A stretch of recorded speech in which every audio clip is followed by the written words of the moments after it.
No? Sa araw na ito, mga kapatid, tayo po ay nagtatalakay kasi tayo ng isang topic. At ito po patungkol sa aklat ng Romans. Isa pong pagpapahayag ng katotohanan sa Bible. Kala ko, puti lang tayo ngayon eh. No? Paano sana? Pero, well anyway, sa oras ito, kung kayo ready na mga kapatid, buksan ninyong yung Biblia sa aklat po ng Romans chapter 7.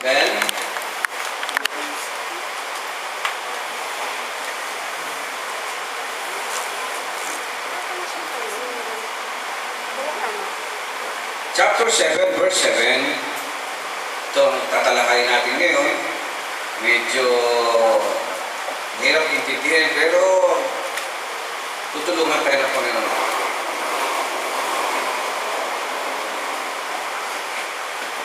Ang ibig bang sabihin ito ay ang kautusan pa ang siyang sanhi ng kasalanan?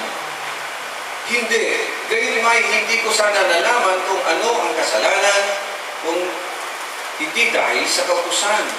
Kung hindi nang sinabi ng kautusan, huwag kang mag-iimbot. Hindi ko sana nakilala kung ano ang pag-iimbot. Ngunit dahil sa kautusan, ang loob ko'y pinugaw ng kasalanan sa lahat ng uri ng pag-iimbot. Medyo malalim na po Tagalog. Sapagkat walang kasalanan kung walang kautusan. Noong una, nabuhay ako ng walang kautusan, natapot ng malaman ko ang utos, nabuhay ang kasalanan, at ako ang namatay. Ang utos din ito na dapat sana magdulot ng buhay ay nagdulot sa akin ng kamatayan. Sapagkat kinasangkapan ng kasalanan ng utos upang ako'y dayain at sa gayon napatay na niya ako. Verse 12, ang kautusan ay banal.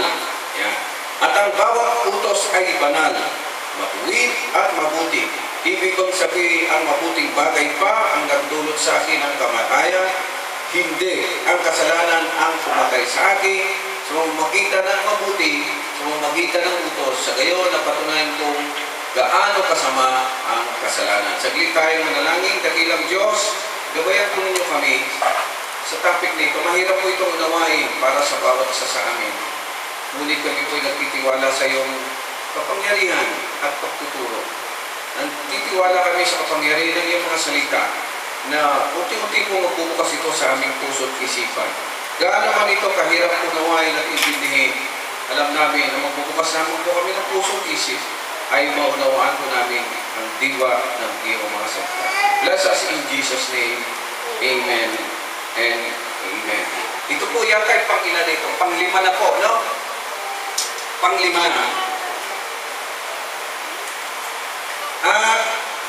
Kasi maraming wala. Pero, ano ko lang ng kaunti. Sa simpleng salita, kapag kayo ay nanampalataya sa Panginoon Diyos, o lahat na nanampalataya na, taas nga kamay. Ayan, dami. Anong sabi natin noong nakaraan? Sino mang sasampalataya sa Panginoon Diyos ay i-consider ng patay. Dapat wala po kami sa simenteryo. Yun lang nga. Now, we are all considered dead. Ito ay isang pananaw na mahirap tanggapin. Kasi buhay pa tayo, humihinga pa po tayo. Pero dito mga kapatid, humihinga ka man, nagtatrabaho ka man, ano man ang iyong ginagawa, mangarap ka man, sa bandang huli, ano po ang kinauuwian ng tao, mga kapatid? Oo nga, mamamatay ka rin. Ako nga, minsan pagbukas mo ng Facebook, akalain mo, 63 years old na ako. Ang dami ko lang. Hindi nyo napansin. Ano ang mga karamihan ano ngayon doon? Lalo na sa artista, patay na sino yung huli-huli na matay? Si Freddy Aquila, sino pa? Yung mga kilala ninyo? Si Laura Ono, talagang si Otis tayo. Sino pa? Pinita Morales. Sino pa? Sabi ko, alam mo naman mo, ang dami, puro patay. Tapos, nakakagulat pa, araw-araw may nadidisgrasya sa kalsada, hindi nyo napansin? Kapag ito banggaan ang pagkatas, may mamatay apat. Ito, meron pa may sinunog niya yung anak niya. Ay, anak niya ba yun? Yung patong Bakit nawali sa lahat? Sa ganun na lang ang bawat. Nakakatakot yung mga kapatid.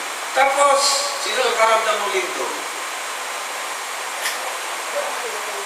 Kumakain, alas 12 ng tanghali. Lunch po yun. Makain kami, 12:17 kasi. Ibig salamin kami. Sabi namin dalawa ni sister. Ang lakas. Malakas eh. Siguro sa structure ng bahay namin, kasi ang structure ng bahay namin, pinasadya kayo may big sa ilalim yun. Pag gumalaw siya, isang ano lang. Kasi pag hindi, babagsak yun eh. So gumagano siya, gumagano ka sabi niya, ano gagawin natin? Wala, sabi ko gano'n. Minum ka lang ng tubig, dahil kumakain tayo tangali, mamaya nawala na. Pero medyo nangilo, malakas eh. Amen? So, sino hindi nakaramdam? Mabuti, hindi nakaramdam. Kung sige mo talaga, nakakatakot sa akin, ang lakas eh. Gumagano talaga mga kapatid. Sabi niya, iba sabi ng gobyerno, ano yung dark? O saka cover daw, gano'n. Eh kasi nandun kami sa labesa. Sabi ko, iba rin ako sa namin. Sa isa lang, sa sagat. Tapos, ang sentro ng ano ay nasa General Nakaka. Ang layo. Hindi na may expect na doon manggagaling. Now, anong ibig natin sabihin? Sa buhay natin sa ngayon, napakarami ang nakikita natin na nangyayari na nakakatakot. Amen. Nakakatakot mga kapatid. At walang makakatiyak sa atin kung may mamamatay o wala.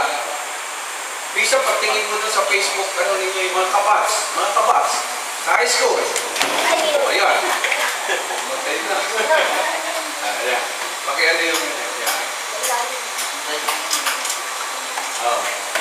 Mapabasa mo na lang, namatay na yung kabats ko, namatay na yung ganito. But in reality, mga kapatid, ako, pinag-ano ko rin yun eh. Pinag-bubulay-bulayan ko lang. Oo nga naman. Ano ang silbi ng buhay ng bawat sa atin? Gaano ka man kalaki ang sweldo, gaano man karami ng iyong nagawa sa daigdig nito. Sa bandang huli, anong ilalagay ka lang sa may 1.5 meter pa yun. Yung huhukayin at yung ka inilibing na. So, what's the point? Bakit pa tayo nabubuhay sa daigdig nito?